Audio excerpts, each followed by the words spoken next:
का, आस और विश्वास का, जन जन के जीवन की खुशहाली का दर्पण, जन जन के जीवन की खुशहाली का दर्पण।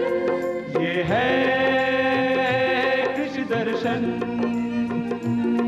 ये है कृषि दर्शन, ये है कृषि दर्शन। किसान भाइयों नमस्कार। भारत सरकार के कृषि मंत्रालय के कार्यक्रम कृषि दर्शन में आप सभी का स्वागत है। एक शोध के मुताबिक वे लोग जो कि 1 गिलास दूध रोज पीते हैं उन लोगों से बौद्धिक और मानसिक रूप से बेहतर होते हैं जो दूध का बिल्कुल भी सेवन नहीं करते। हम गाय और भैंस के दूध का महत्व तो जानते हैं, लेकिन इस धरती पर कुछ ऐसे भी पशु हैं जिनके दूध में औषधीय गुण पाया जाता है। आज ऐसे ही गैर पारंपरिक दुधारू पशुओं की बात करेंगे, लेकिन सबसे पहले आइए देखते हैं खबरें खेती की। किसान भाइयों नमस्कार। खबरें खेती की में आपका स्वागत है। आइए देखते हैं खेती से जुड़ी आज की खास खबरें। कृषक साथी योजना में किसानों को मिलेगा ऑनलाइन पेमेंट। बकरियों में नस्ल सुधार करके बढ़ाएं आमदनी। केवीके झालावाड़ पर आयोजित हुआ आर्य उद्यमियों का सम्मेलन। और किसान भाई वैज्ञानिक तरीके से करें मूंगफली की फसल में निराई गुड़ाई।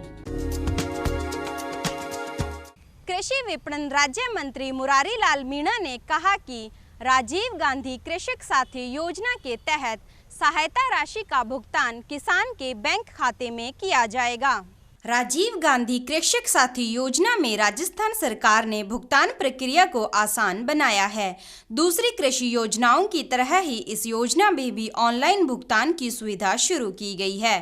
कृषि विपणन राज्य मंत्री मुरारी लाल मीणा ने बटन दबाकर ऑनलाइन पेमेंट का शुभारंभ किया।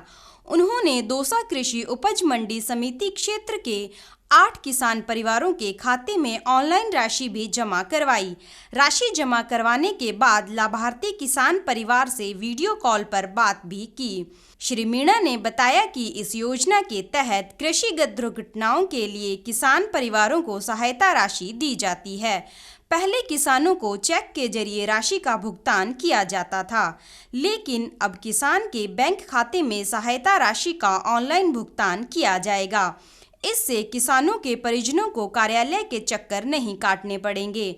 प्रमुख शासन सचिव कृषि दिनेश कुमार ने बताया कि कृषि विभाग की सभी योजनाओं के लिए आवेदन ऑनलाइन लेने आरंभ हो चुके हैं। किसानों से राज किसान साथी पोर्टल पर आवेदन लिए जाते हैं। ऑनलाइन भुगतान राज पेमेंट पोर्टल से किया जाता है। विभाग के निदेशक सीताराम जाट ने बताया कि योजना के तहत किसान खेतीहर मजदूरों द्वारा कृषि कार्य अथवा मंडी प्रांगण में विपणन कार्य करते समय दुर्घटना में मृत्यु अथवा अंग भंग होने पर मंडी समितियों के द्वारा उन्हें आर्थिक सहायता प्रदान की जाती है। उन्नत नस्ल की बकरियों का पालन करके लघु और सीमांत किसान अपनी आय बढ़ा सकते हैं। कृषि विज्ञान केंद्र शाहपुरा के द्वारा बकरी पालन तकनीक पर किसान प्रशिक्षण कार्यक्रम आयोजित किया गया। गोदित गांव सेमलिया में आयोजित प्रशिक्षण कार्यक्रम में बड़ी संख्या में किसानों ने भाग लिया। कार्यक्रम में केंद्र के वरिष्ठ वैज्ञानिक डॉक्टर CM यादव ने कहा कि बकरी पालन लघु और सीमांत किसानों की आजीविका में बड़ा बदलाव ला सकता है। इसके लिए किसानों को नस्ल सुधार पर ध्यान देने की आवश्यकता है। किसान उन्नत नस्ल की बकरियों का पालन करें।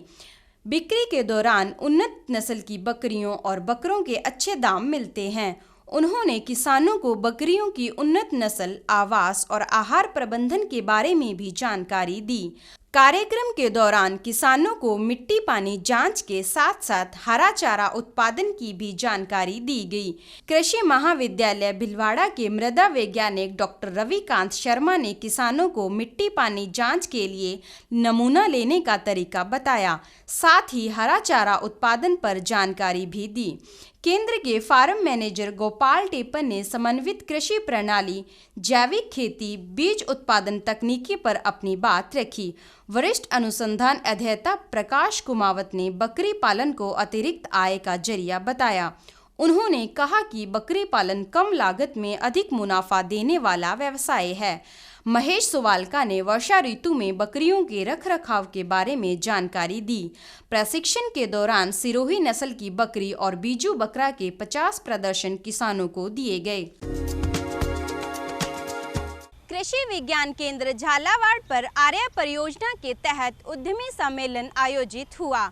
इस सम्मेलन में केंद्र से प्रशिक्षण प्राप्त उद्यमियों ने भाग लिया। झालावाड़ जिले में आर्या परियोजना के सकारात्मक परिणाम सामने आए हैं। जिले के कई युवा ऐसे हैं जिन्होंने प्रशिक्षण के बाद अपना व्यवसाय शुरू किया है। ऐसे ही युवाओं से किसानों को रूबरू करवाने के लिए कृषि विज्ञान केंद्र पर आर्या उद्यमी सम्मेलन का आयोजन किया गया। सम्मेलन में 36 आर्या उद्यमियों ने भाग लिया। केंद्र के वरिष्ठ वैज्ञानिक डॉक्टर मोहम्मद यूनुस ने बताया कि आईसीआर के इस परियोजना के तहत युवाओं को कौशल प्रशिक्षण प्रदान किया जाता है।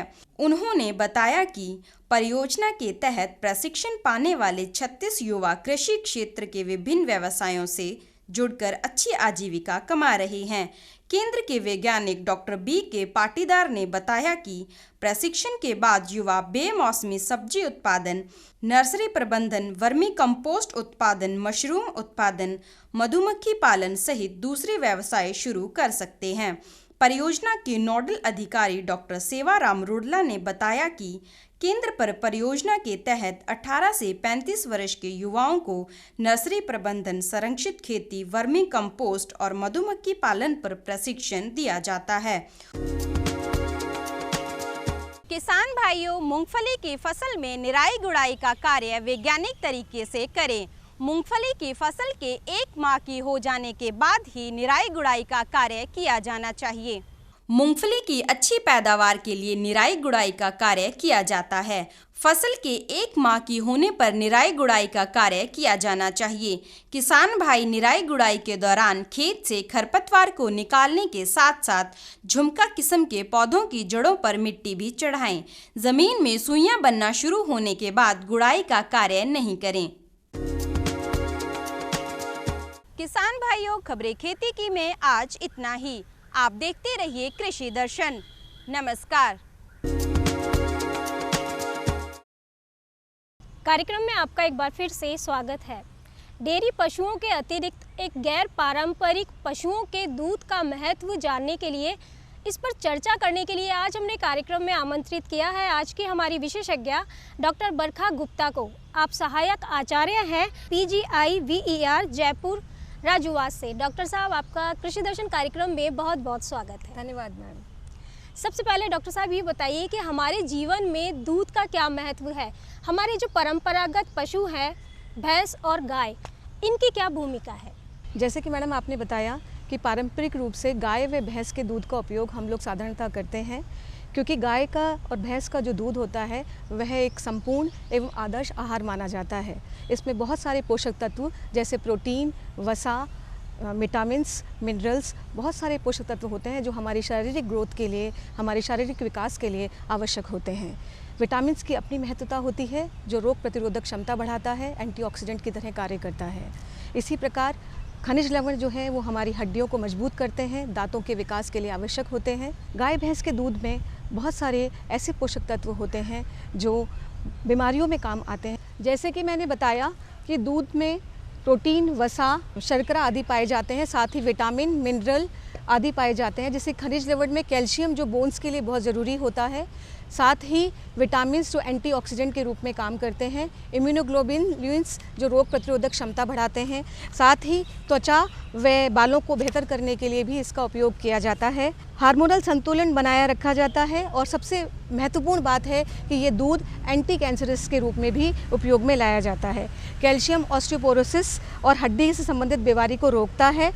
केजीन प्रोटीन आदि वृद्धिकारक होते हैं, शरीर की वृद्धि में सहयोग देते हैं, परंतु किसी भी चीज़ का उपयोग अगर अधिक मात्रा में किया जाए तो वो नुकसानदेह रहता है। जैसे कि अगर भैंस के और गाय के दूध की तुलना करें तो भैंस के दूध में फ़ैट बहुत ज़्यादा होता है, वसा बहुत ज़्यादा होता है, तो वो हमारे शरीर में कोलेस्ट्रॉल को बढ़ा सकता है, मोटापेपन का कारण हो सकता है। अतः हमें जो भी करना है उसका उपयोग वो एक लिमिट में करना है और साथ ही इसका एक अल्टरनेट भी देखना होगा, क्योंकि ये जो दूध है भैंस का वो हृदय के रोगों को भी बढ़ा सकता है, क्योंकि कोलेस्ट्रॉल की मात्रा को बढ़ाता है ये।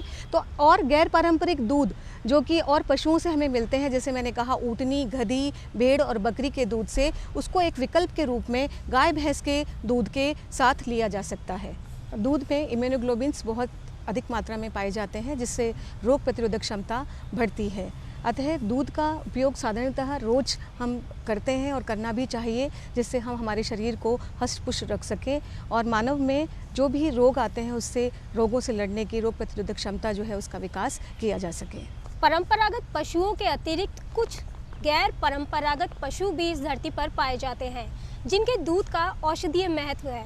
डॉक्टर साहब, वो कौन कौन से पशु हैं, उनके नाम बताइए। बहुत अच्छा प्रश्न किया है मैडम आपने।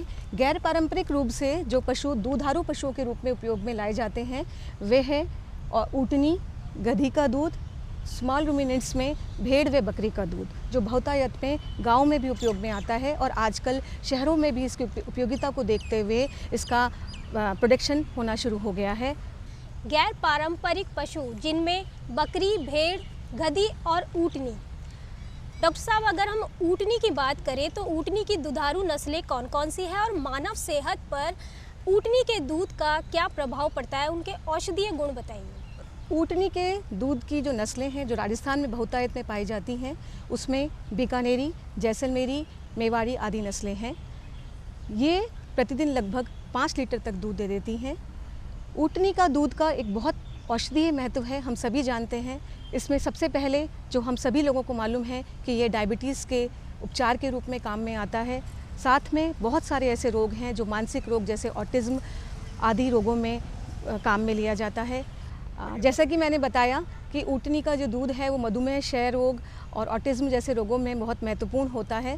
साथ ही ऊँटनी के दूध में जो फैट परसेंट होता है, प्रोटीन परसेंट होता है, वो लगभग 3% के आसपास होता है और शर्करा आदि जितना कंपोजिशन है वो इंसानी दूध के कंपोजिशन के लगभग बराबर होता है।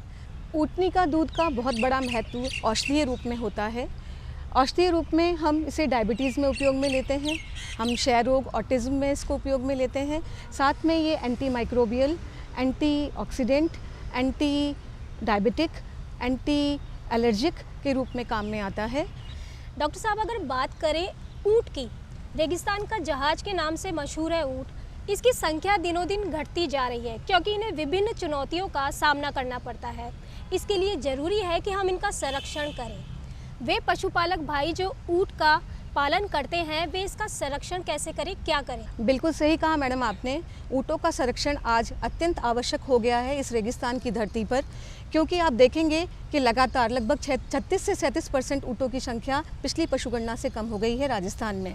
तो इसका कारण जो है वो हम सभी जानते हैं कि ऊँट की जो उपयोगिता है वो धीरे धीरे मैकेनिज़्म ने ले ली है और साथ में जो चारावाह क्षेत्र हैं वो भी कम होते जा रहे हैं। तो इसके लिए हमें क्या करना पड़ेगा? सरकार को बहुत ज़्यादा ध्यान देने की ज़रूरत है। ऊँट पालकों के लिए योजनाएं बनाने की ज़रूरत है और साथ में उसका सही इम्प्लीमेंटेशन या क्रियान्वयन ज़रूरी है। और जो भी हमारा ऊँट को संरक्षण करने की योजनाएं हैं वो हमें गांव के लेवल तक, रेबारियों तक, रायकाज तक हमें उसको पहुंचाना पड़ेगा। साथ ही हमें ऊँट के संरक्षण के लिए आवश्यक इसकी उपयोगिता को समझाने की ज़रूरत है लोगों के बीच में। अर्थात इसकी जो अवेयरनेस है लोगों के प्रति कि कैमल का दूध क्यों उपयोगी है। जैसे मैंने कहा इसमें बहुत सारे औषधीय गुण होते हैं। कैल्शियम लगभग 3 गुना होता है, 10 गुना आयरन होता है और बहुत सारे जैसे डायबिटीज़ में, क्षय रोग में, ऑटिज़्म में काम में लिया जाता है। छोटे रूमिनेंट पशु यानी जुगानी करने वाले पशु, बकरी और भेड़, डॉक्टर साहब, इनका बहुत ज़्यादा प्रयोग गाँवों में किया जाता है। इनके दूध का बहुत ज़्यादा प्रयोग गाँवों में किया जाता है। इनकी क्या उपयोगिता है, इनके दूध की क्या उपयोगिता है, विस्तार से हमारे पशुपालक भाइयों को बताइए। स्मॉल रूमिनेंट्स जैसे बकरी और भेड़, आप सभी को मालूम है कि बकरी जो है वो गरीब की गाय कहलाती है, क्योंकि हम देखते हैं गाँव में लोग एक एक बकरी पालकर भी अपना जीवन यापन करते थे। तो बकरी का दूध की एक औषधीय महत्व है और इसका उपयोग आज भी हम गाँव में, शहरों में सब जगह कर रहे हैं। साथ ही भेड़ के दूध की भी उतनी ही उपयोगिता है। बकरी के दूध के क्यों उपयोगिता है, हम इसके बारे में चर्चा करते हैं। बकरी के दूध और भेड़ के दूध दोनों के अंदर केमिकल कंपोजिशन जो है, जिसमें प्रोटीन, फैट, शर्करा, मिनरल, विटामिन सब बहुतायत में मिलते हैं। लेकिन भेड़ के दूध के अंदर प्रोटीन, फैट सब कुछ जो है वो ज़्यादा होता है और प्रोटीन लगभग 2 गुना होता है गाय के दूध से और बकरी के दूध से। तो हम देख सकते हैं भेड़ की उपयोगिता, भेड़ की जो दूध में कैलोरीज ज़्यादा होंगे, और बकरी के दूध की अपनी उपयोगिता है, जिसका हम सभी जानते हैं कि टीबी के अंदर और ब्रोंकाइटिस के अंदर बहुत उपयोग में लिया जाता है। और आजकल डेंगू बीमारी में हम सभी लोग जानते हैं कि किस तरीके से डेंगू में हमने बकरी का दूध पिलाया है। तो क्यों डेंगू के अंदर मैं चर्चा करना चाहूँगी विशेष रूप से डेंगू बीमारी की, क्योंकि डेंगू बीमारी जो बहुत ही डेंजरस होती है, उसमें अगर हम बकरी का दूध देते हैं तो क्या फ़ायदा पशुपालकों को और क्या हम लोगों को हो सकता है। उसमें पहला उपयोगिता ये है कि इस बकरी के दूध में सेलेनियम की मात्रा अधिक होती है, जिससे टी लिम्फोसाइट्स बढ़ जाती हैं, जो रोग प्रतिरोधक क्षमता को बढ़ाने में मदद करती हैं। साथ में अल्काइल ग्लिसरॉल हाई होता है, जो प्लेटलेट एक्टिवेटिंग फैक्टर को एक्टिवेट करने का काम करता है। और साथ में फ्लूइड बैलेंस को, जब डेंगू होता है तो फ्लूइड बैलेंस बॉडी के अंदर जो बनाया जाता है, उसको मेंटेन करने में भी जो गोट मिल्क है, बकरी का मिल्क है, वो काम में आता है। भेड़ के दूध की उपयोगिता इसलिए भी ज़्यादा है क्योंकि भेड़ के दूध का आपने अमूमन यूज़ देखा होगा कि हम लोग हड्डी को मजबूत करने के लिए इसको दूध की मालिश भी की जाती है, गांव में बहुत प्रचलित है। और भेड़ का दूध जो है वो सभी बीमारियों में पोषक दूध के रूप में, पोषक तत्व के रूप में काम में लिया जाता है। डॉक्टर साहब, जाते जाते आप हमारे पशुपालक भाइयों को, हमारे किसान भाइयों को अपनी तरफ से क्या सलाह और क्या संदेश देना चाहेंगे? हम जो गाय और भैंस का दूध तो साधारणतः पीते ही पीते हैं। जो नॉन कैटल मिल्क है, जो गाय और भैंस को छोड़ के जो और गैर पारंपरिक पशु जैसे कि ऊँटनी, भेड़, बकरी, गधी आदि पशुओं के दूध की उपयोगिता को समझते हुए इसको उपयोग में लाएं और इन दूध का जो अवेयरनेस लोगों के अंदर बढ़ाएं, जिससे कि इन प्रजातियों का संरक्षण भी किया जा सके और इनकी घटती संख्या पर भी हमें और हमारी सरकार को ध्यान देने की आवश्यकता है। साथ ही अगर सरकार इन पशुओं के बारे में योजनाएं बनाए और इनके संरक्षण पर ध्यान दे तो ये पशु जो हैं वो हम लोगों के लिए बहुत अधिक उपयोगी साबित होंगे। आयुर्वेद में संपूर्ण आहार दूध को माना जाता है। जैसा कि हमारे विशेषज्ञ ने बताया कि इन गैर पारंपरिक पशुओं के दूध में औषधीय गुण पाए जाते हैं, जो हमारे स्वास्थ्य की दृष्टि से बहुत फायदेमंद होते हैं। डॉक्टर साहब, आप कार्यक्रम में आए और अपनी संपूर्ण जानकारी हमारे पशुपालक भाइयों और हमारे किसान भाइयों तक पहुंचाई। कार्यक्रम में आने के लिए आपका बहुत बहुत धन्यवाद। धन्यवाद। अभी आप देख रहे थे डेयरी पशुओं के अतिरिक्त गैर पारंपरिक दुधारू पशुओं के दूध का महत्व। हमें पूरी उम्मीद है कि आपको ये नई जानकारी जरूर लाभ देगी और आपको ये जानकारी कैसी लगी हमें पत्रों और ईमेल के माध्यम से ज़रूर बताएं। पत्र लिखने के लिए हमारा पता है कार्यक्रम कृषि दर्शन, डीडी राजस्थान, दूरदर्शन केंद्र, जयपुर। आप हमें मेल भी कर सकते हैं। हमारा ईमेल आईडी है krishidarshanjaipur@gmail.com। आज के लिए बस इतना ही। फिर से होगी मुलाकात कुछ नए विषय, कुछ नई जानकारी के साथ। अब हमें आज्ञा दीजिए। नमस्कार।